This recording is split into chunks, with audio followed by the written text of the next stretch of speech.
Picture this.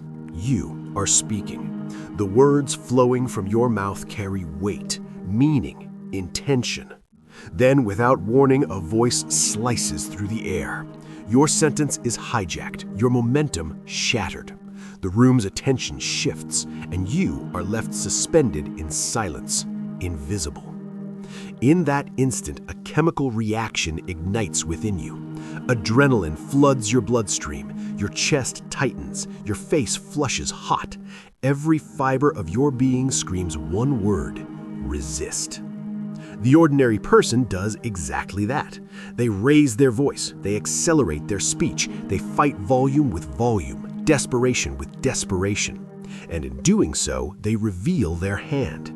They broadcast to everyone watching that they have been rattled, that an external disturbance has disrupted their internal equilibrium.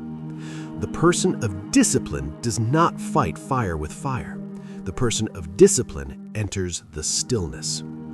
Today, we dissect the architecture of handling interruptions, not through force, but through the devastating precision of silence and deliberate speech. We will examine why reacting is capitulation and why the strategic pause is the highest form of command. We will draw from the wisdom of ancient minds to reclaim something sacred: your dignity. By the time this is over, you will hold 6 phrases and the internal framework to ensure that when others lose mastery of their tongue, you remain the sovereign ruler of your composure. To neutralize someone who speaks over you, we must first decode the battlefield. This is what I call the dual reality. On one side stands the anxious interrupter. This individual is unstable. They are haunted by silence. To them, a moment without sound is a void that must be conquered by their own presence. They interrupt not from a position of strength, but from a posture of starvation. They hunger for validation. They believe that controlling the conversation equals controlling the room. On the other side stands the disciplined archetype, the witness. The witness is unshaken. The witness understands that genuine authority does not announce itself. It commands through presence, not performance. When you are interrupted, the instinct is to believe you have been conquered. You feel that by ceasing your speech, you have surrendered. This belief must be demolished immediately. Stopping is not surrender. It is strategic positioning. This is the principle of purposeful silence. Consider the mechanics of attention. When you speak, all eyes turn to you. When someone interrupts, they are frantically grasping for that focus. If you engage them in combat, the two of you become entangled in a chaotic struggle, and observers witness only disorder. But if you halt with surgical precision the moment they intrude, you execute something counterintuitive. You surrender the stage entirely, but you do so while they are unprepared. You leave them alone, exposed with their own rudeness. You force them to occupy the awkward emptiness by themselves. This is the essence of self-respect.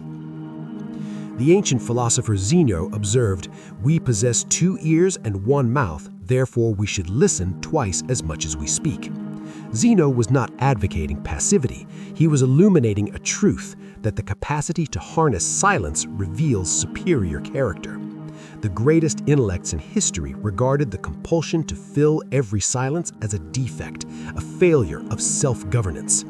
When you are interrupted, you must view the interrupter not as an adversary, but as evidence of unbridled impulse. Before we dissect the specific phrases, we must construct the philosophical foundation. Why are you employing these techniques? If your objective is merely to humiliate the other person or win a verbal competition, you have already strayed from the path. You are still enslaved by your ego. The purpose of these phrases is not to crush, it is to protect your inner sanctuary. Epictetus taught us we cannot control the actions of others, only our perception and response. If you wield these words for pettiness or revenge, you are allowing their lack of discipline to dictate your internal state. Instead, internalize this: I will not surrender my peace. I will not be moved by chaos. I remain sovereign. When you refuse to be destabilized, you achieve a victory far superior to any argument.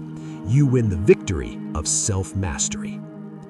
With that foundation of centeredness and authority, let us examine the 6 phrases and psychological mechanisms that neutralize an interrupter instantly. Phrase 1. I can see you have something to contribute. Please, proceed. I will wait. This phrase is devastatingly effective because it dismantles the dual reality. The interrupter anticipates resistance. They expect competition. When you immediately cease speaking and verbally extend the platform to them, you remove the friction they were leaning against. You are communicating, I am so grounded in my position that I can afford to let you expose yourself. Notice the deliberate construction. It is measured, it is courteous, but beneath the surface, the message is undeniable. By stating, I will wait, you imply that the conversation cannot advance until they exhaust themselves, and that you will return to complete your thought when the time is right. You are the authority figure, waiting for the disruption to pass. You preserve your dignity by refusing to scramble for the floor. Phrase 2. Finish what you need to say, then I will finish what I was saying. This approach invokes the principle of reciprocity and order, both pillars of a disciplined life.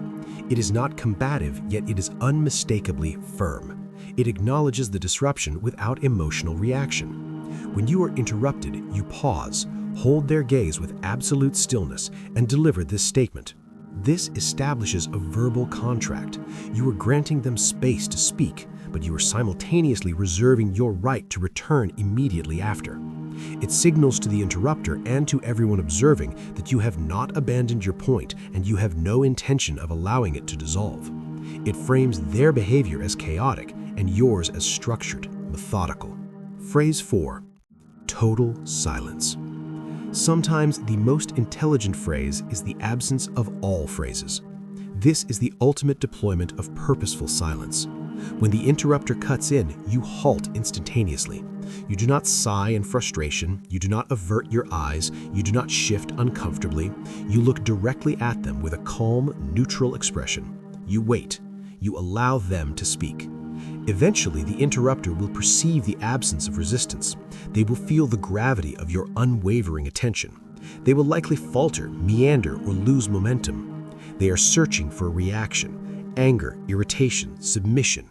When you offer them nothing but a reflection of their own disorder, they become unsettled.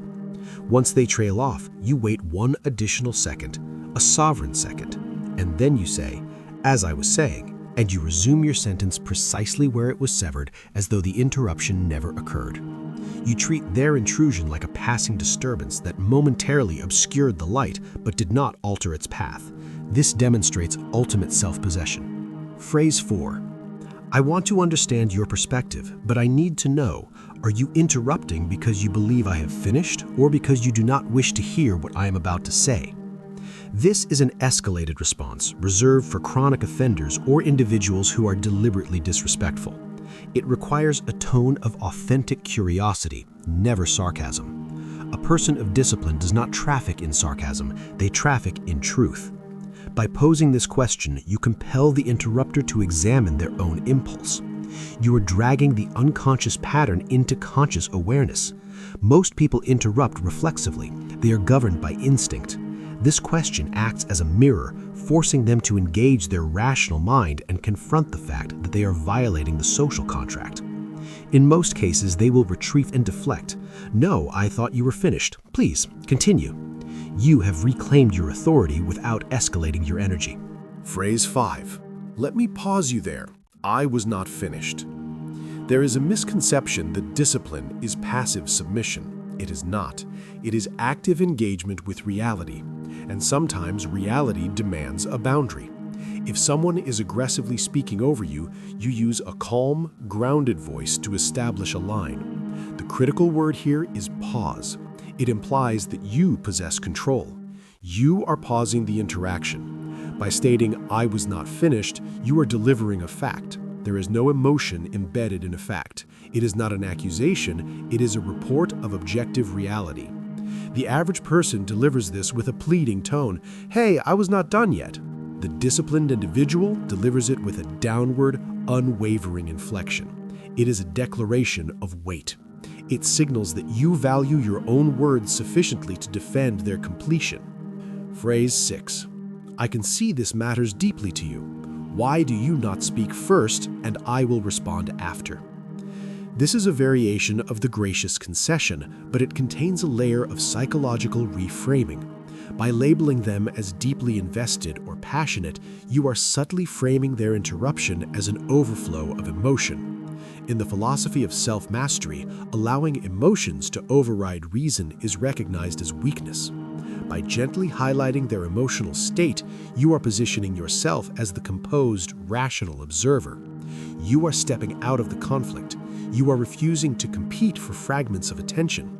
You are ascending to the position of the observer.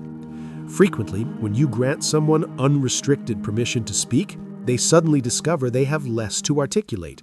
The excitement of the interruption was rooted in resistance. Eliminate the resistance, and the urgency dissipates. Now, integrate this into your existence. The next time you are interrupted, notice the surge within your body. Feel the anxious interrupter rising inside you, demanding that you fight, that you escalate. Recognize it, acknowledge it, then release it. Step into the philosophical foundation. Remind yourself, I am not here to win a battle of volume. I am here to preserve my self-respect. Choose your response. Will you employ purposeful silence? Will you use the gracious concession? Whichever path you select, deliver it with the gravity of the ancients. Deliver it with the knowledge that philosophers stood before emperors and beggars alike, maintaining their equilibrium.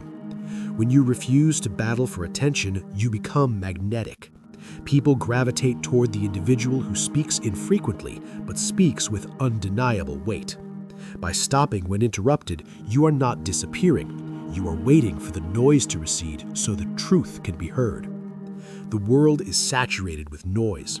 It is filled with people terrified of the void, filling every second with meaningless chatter to distract themselves from their own minds. Do not join them. Be the contrast. Be stillness in the tempest. Remember, the goal is not simply to prevent them from speaking over you. The goal is to ensure that even when the world is deafening, you remain unmoved. That is the path of discipline. That is the architecture of power. As you navigate your days, experiment with these phrases. Observe the outcomes. You will discover that when you honor your own silence, the world begins to honor your speech. If you found depth in this exploration, and if you wish to join a collective dedicated to the pursuit of wisdom and self-governance, subscribe and activate notifications. Leave a comment below with the word sovereignty to signal that you have reached the conclusion of this message and that you are committed to mastering your response. Stand unshaken, remain sovereign, and let your silence carry as much authority as your words.